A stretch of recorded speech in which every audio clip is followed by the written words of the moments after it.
What is up, my viewer? Spang here, bringing you yet another World of Tanks gameplay commentary. If my voice sounds a little raspy, well, that is just because I just woke up. It's been a busy few days, and I'm just struggling and doing my very best to continue to bring you guys content regardless.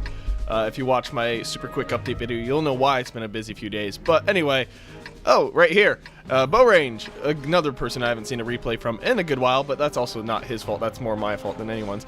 But saying that they're screwed because of everyone on the enemy team basically looking by the platoons and the clans that are platoon. Now, he is going to be driving the T54E1, the tank I so affectionately called the Echo when I was driving it. And I love this tank. When I was playing it, I absolutely was completely in love with it. I mean, look at it. It's 390 average damage. It has a 4-round drum, so that's quite a bit. That's just a little bit less damage per mag than the, or drum, whatever you want to call it, per clip, than the T57 Heavy. But its reload is pretty reliable, and a penetration of 210, so you're struggling a bit there, but at the same time, I never really had too much of an issue getting through enemy tanks. 210 penetration always seemed to be enough, especially because you are fairly mobile. You aren't like super quick and mobile, but you are able to move around and get those side shots, those rear shots, those, you know, those angles where your shells will actually go through the enemy tank. Right here, it seems we are having some compatibility issues. This possibly is a 9.1 replay, but we will see when we go to those post-game stats just what replay version it is, because it is included in that. But anyway, so far, tier 10 match, a lot of tier 9s and some tier 8s even. So really a pretty solid spread, but there are a considerable number of tier 10s where the tier 9s and 8s are probably somewhat concerned for their safety and well-being. The enemy team not really showing up all too much right there, getting hit by that Yog Tiger. The Yog Tiger also getting hit. He is, like I said, right now, he's firing standard AP.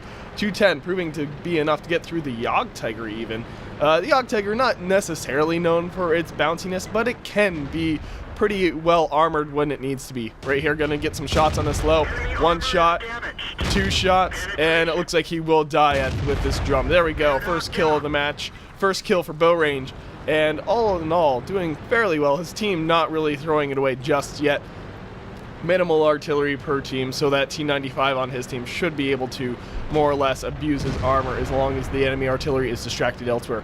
Bow range probably wanting to try and get a shot on this T110E5 before he really comes up on his team's rear and takes him out. An E75 also spotted, prioritizing the E75, not quite sure why. I guess he feels like he just has better shots on it, and or maybe he feels like it's a larger threat considering the E75 has a bit more reliable armor than the T110E5. Also, getting a nice light on fire, and right here, another kill for bow range, and this is what I'm talking about, the the T54E1. I'm getting my American tanks mixed up.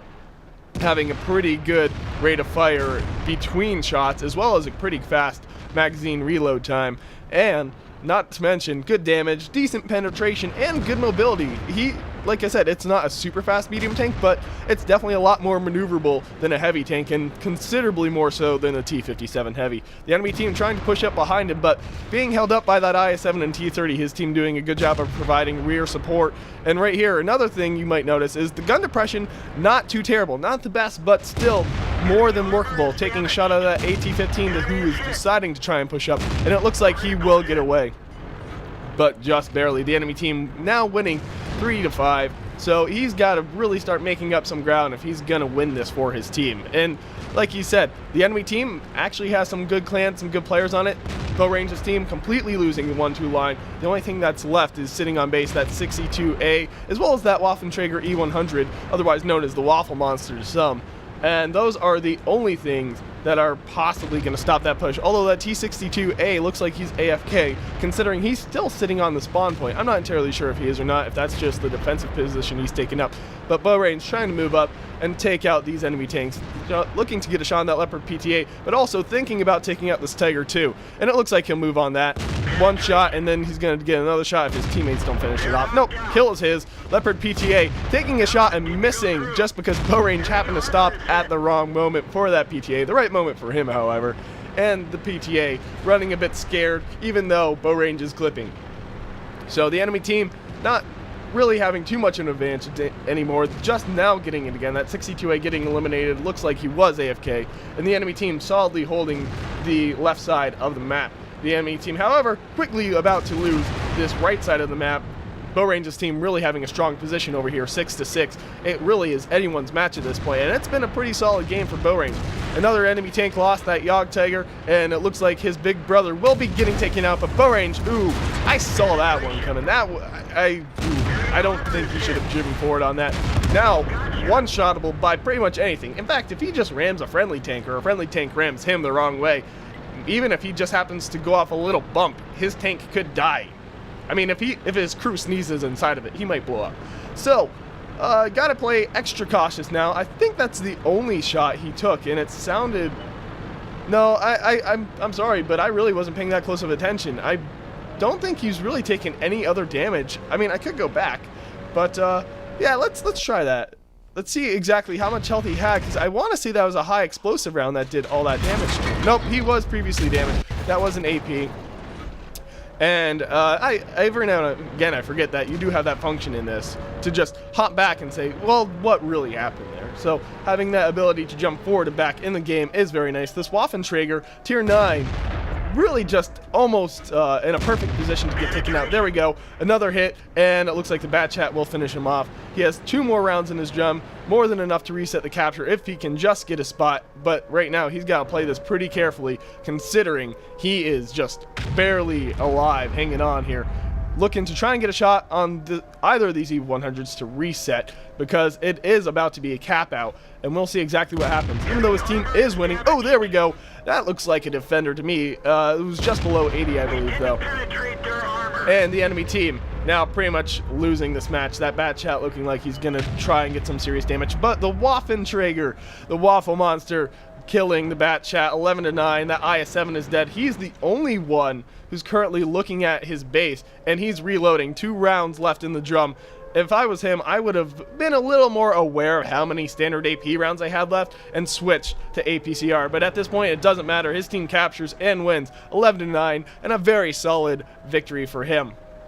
Yeah, pretty solid. 4 kills, a lot of damage, and we'll see exactly the amount of damage and just defense points and all around impressive stats that he got for this round. I do know he got Mastery Badge Ace Tanker, but let's see exactly what else happened. Alright, here we go. Post-game stats, like I said, Mastery Badge Ace Tanker. He did get High Caliber and Tanker Sniper. I forgot that was a medal, and I can't... I want to say they might have taken that out, but that's just because I haven't gotten it in a while, and I haven't been aware of what's going on. Yes, this was a 9.1 version replay, as you can see down there. And overall, it's just a lot of damage done across the board, getting some on that E100, getting some pretty much everywhere. Good experience and good credits, especially considering, well, and where you're going to make your credits is in your damage more than often than not. So right here, over 6k damage, 6,379. That's what I get a little bit dyslexic at times, and I also occasionally can't speak, English. How do? Enemy team, the Waffenträger, unsurprisingly doing quite a bit of damage. T57, unsurprisingly doing quite a bit of damage. I mean, everything. Honestly, the Jagdpanzer E100, most of his damage came from hitting bow range there. Half of it, about. But pretty even damage spread. That E75 that bow range killed, pretty much doing nothing. Same with that low. So unfortunate for them. That other Waffenträger, the tier 9, really not doing anything. And a bit surprising here, the Waffenträger 4 bow range's team, the Waffle Monster, doing absolutely 0 damage. That T62A, like I said, probably AFK. A little bit surprising considering he was in a platoon, so I guess his platoon mate dropped when he was not there. A little bit of miscommunication, I'm assuming. But overall, 22 shots fired, 21 direct hits, 19 pens, so that's solid, that's reliable, that's well done. Total of 2 hits received, which nearly killed him, but barely survived, so he got a little bit lucky there at the end, just staying alive with 50-something hit points. I mean, RNG just favored him in that role. If that Jagdpanzer E100 had even rolled just a few hit points higher, and by that you know what I mean, just hit a bit harder, he would have been dead, and his team probably would have lost. It's very conceivable. But overall, a good solid amount of credits earned and a good solid amount of experience earned. So very well played, sir, and I'm definitely glad to see you sending in a replay again. I'm glad I haven't lost some of my most faithful viewers, you know, the guys who are always sending me in those replays, like Never Aim, like Bow Range, the guys who I grew used to seeing back in the day when I was most active. But anyway, thank you, sir, and thank you to all of you who send in replays, whether or not they make it to my channel. I am incredibly grateful. But if you like this video, click that like button. If you want to see more, subscribe. And if you got a replay, be sure to check the description below for instructions on how to submit. And until next time, this has been Spang, and I am signing off.